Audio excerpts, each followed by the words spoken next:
bonjour, bienvenue au domaine de Visil, dont vous voyez le grand parc derrière moi. Nous sommes sur la terrasse du château dans lequel se trouve le musée de la Révolution française. C'est un des 11 musées départementaux de l'Isère. Je m'appelle Alain Chevalier, je suis le directeur du musée et je vais vous proposer de visiter notre exposition phare de la saison 2022, le paysage révolutionnaire. Et c'est une belle entrée en matière que d'avoir ce beau paysage derrière nous.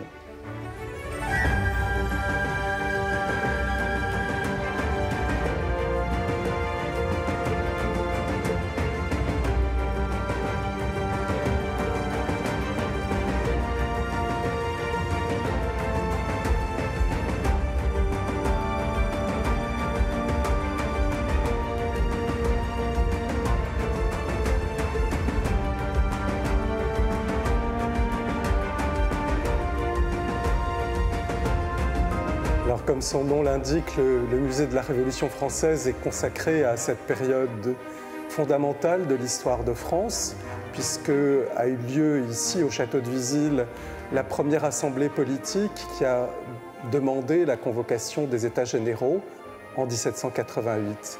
Et donc Visil est considéré depuis comme le berceau de la Révolution française. Le musée va bientôt fêter ses 40 ans et est consacré à l'expression artistique de la Révolution française, c'est-à-dire, vous voyez dans ce musée, des peintures, des sculptures, des œuvres d'art, des dessins, des estampes, c'est-à-dire toute la production artistique qui est contemporaine de la Révolution française, mais aussi qui est rétrospective, c'est-à-dire comment on imagine la Révolution française au XIXe et au XXe siècle. Donc à travers des sculptures comme celle-ci, qui représente Louison la Bouquetière, une des demoiselles de la Halle qui est allée chercher le roi, la reine et le dauphin à Versailles en octobre 1789. Ou bien aussi vous avez du cinéma, vous avez des supports moins classiques et quelques œuvres d'art contemporain.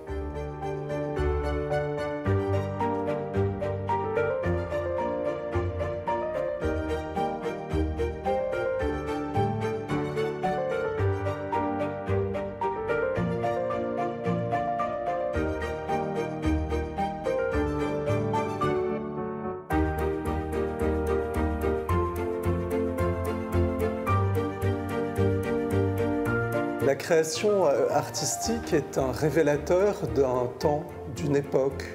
On connaît les dates, les faits, mais ce n'est pas suffisant. C'est de comprendre quel était l'imaginaire de ceux qui vivaient à l'époque de la Révolution française.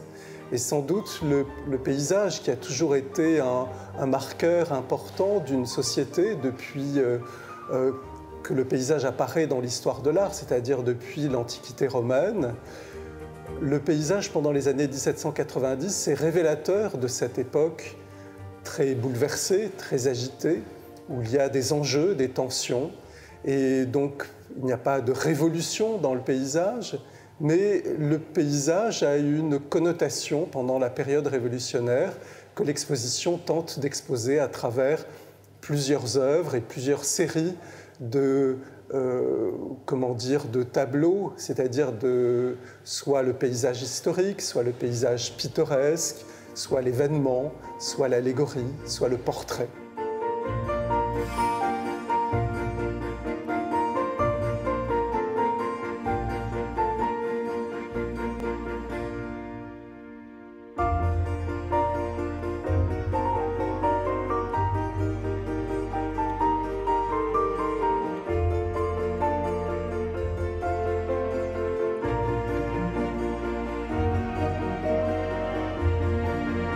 Hubert Robert est un paysagiste des plus connus de la fin du XVIIIe siècle. Et là, nous avons un tableau qui nous est prêté par le château de Versailles, qui représente un événement très connu de la période révolutionnaire. C'est le premier anniversaire de la prise de la Bastille, c'est-à-dire nous sommes le 14 juillet 1790 et on appelle cette journée la fête de la Fédération. Et elle se passe en fait à Paris, comme quoi aussi le paysage n'est pas simplement dans la campagne, mais peut être dans un espace urbain.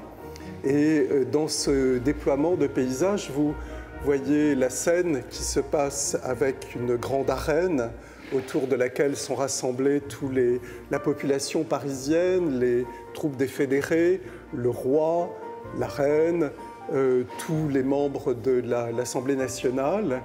Et en fait, le tableau représente pour les 4/5e un grand ciel. Le paysage aussi, c'est un moment de la journée. C'est un jour de l'année avec une météorologie particulière. Et donc tout ça est restitué par les artistes. Et Hubert Robert, qui n'est pas un révolutionnaire enragé, peut, à travers ce tableau, se poser la question, mais est-ce que les choses vont aller bien? Où en est la révolution un an après? Est-ce que nous allons vers des temps meilleurs? Est-ce que nous allons vers des temps plus difficiles? Et il semble évoquer un certain doute à travers le ciel qu'il offre. Personne ne nous a raconté la météorologie de ce jour-là, mais on a l'impression d'un ciel d'orage, avec un éclairage presque métallique, électrique, sur l'ensemble de la scène et sur la façade de l'école militaire. Donc le paysage est une manière aussi d'exprimer ce que l'on pense d'un événement, ce que l'on veut dire à ce sujet, et c'est vraiment très révélateur. Donc pour Hubert Robert, il y avait sans doute une volonté, une sorte d'inquiétude dans cette représentation de la fête de la Fédération le 14 juillet 1790.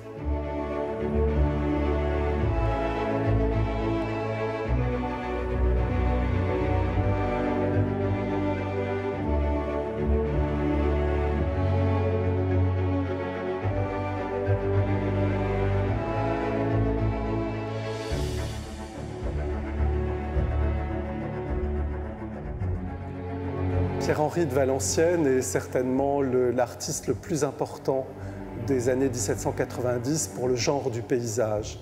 Et en fait, il a une ambition, c'est de faire que le paysage soit aussi noble que la peinture d'histoire. Et c'est pour ça qu'il persévère et qu'il essaye de trouver des solutions pour montrer ce qu'on appelle le paysage historique. C'est-à-dire qu'il se réfère aussi à non pas des événements récents de la période médiévale ou moderne, mais des événements de l'Antiquité. Et par exemple, dans ce tableau prêté par le musée Fabre à Montpellier, c'est une représentation d'un épisode peu connu de la guerre de Troie. Donc on est chez Homère et vous avez dans ce paysage qui est complètement composé entre la mer et la montagne, un homme dans une caverne qui s'appelle Philoctète et qui est un homme qui a été rejeté, en fait c'est un roi mythique de Grèce, et qui a été rejeté parce qu'il a une blessure qu'il s'est faite au pied et qui émet une puanteur absolument épouvantable, et donc il a été abandonné par ses compagnons sur cette île déserte, mais il a avec lui les armes d'Héraclès, d'Hercule, c'est-à-dire son carquois, ses flèches et son arc. Et c'est comme ça qu'il peut se nourrir. Mais comme pour gagner la bataille de Troie, les Grecs ont besoin, les dieux leur ont dit, ils ont besoin d'avoir les armes d'Hercule, ils reviennent chercher cet homme qu'ils ont rejeté et disgracié. Donc il y a une valeur morale dans ce paysage qui est raconté à travers cet épisode homérique. Et en même temps, vous avez une sorte de tension, comme dans le paysage de Hubert Robert, entre une montagne nuageuse et orageuse et un ciel beaucoup plus apaisé sur une mer turquoise du côté gauche de la composition. Donc vous voyez, c'est un paysage composé qui a été peint en 1789 et qui donne cette idée aussi d'une société qui est sous tension. Le paysage est l'expression aussi de l'ambiance d'une société, et la France en 1789 est un pays qui est tendu politiquement et socialement.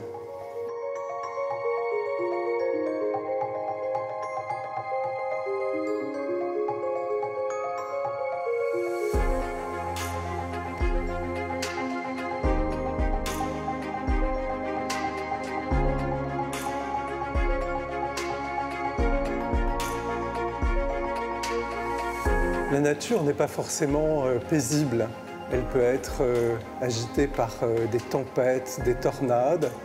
Et le genre de la tempête était très apprécié au XVIIIe siècle.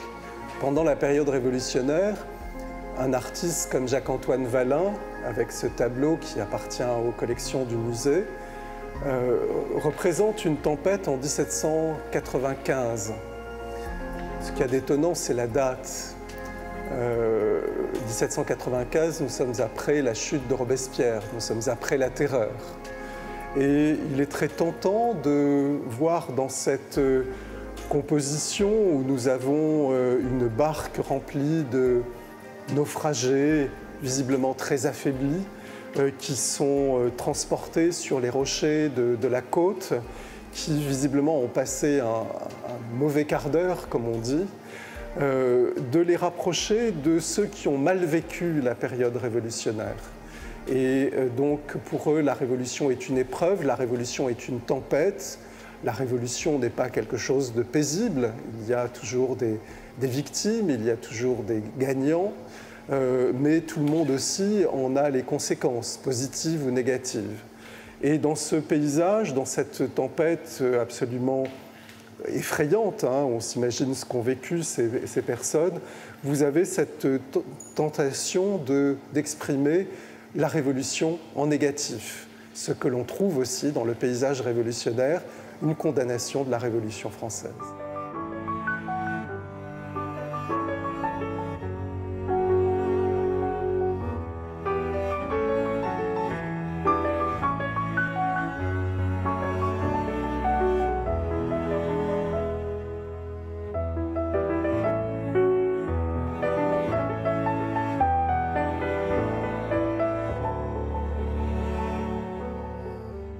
La nature, le paysage, ne sont pas que des choses à regarder. Il faut les vivre, il faut être au milieu du paysage, comme le font les promeneurs de ce portrait de famille de François Sablé sur les bords de la Seine au printemps 1795. Voilà une manière aussi nouvelle d'aborder la nature à travers le portrait. Se fait aussi à la fin des années 1790 vers des pratiques un peu plus modernes, c'est-à-dire se retirer dans la campagne pour se méditer ou pour les plaisirs très simples du jeu, du pique-nique. Cela se faisait déjà à l'époque et cela est représenté, et vous le verrez dans l'exposition. Eh bien, c'est sur cette œuvre qui vient juste d'être acquise par le Musée de la Révolution française que nous terminons cette visite. Je vous rappelle que, comme tous les musées départementaux, cette exposition est gratuite. Vous pourrez trouver toutes les informations sur le site internet du département de l'Isère et je vous remercie de nous avoir suivis pendant cette visite qui, j'espère, vous incitera à venir découvrir, si vous ne le connaissez pas, ou revoir le musée avec cette exposition sur le paysage révolutionnaire.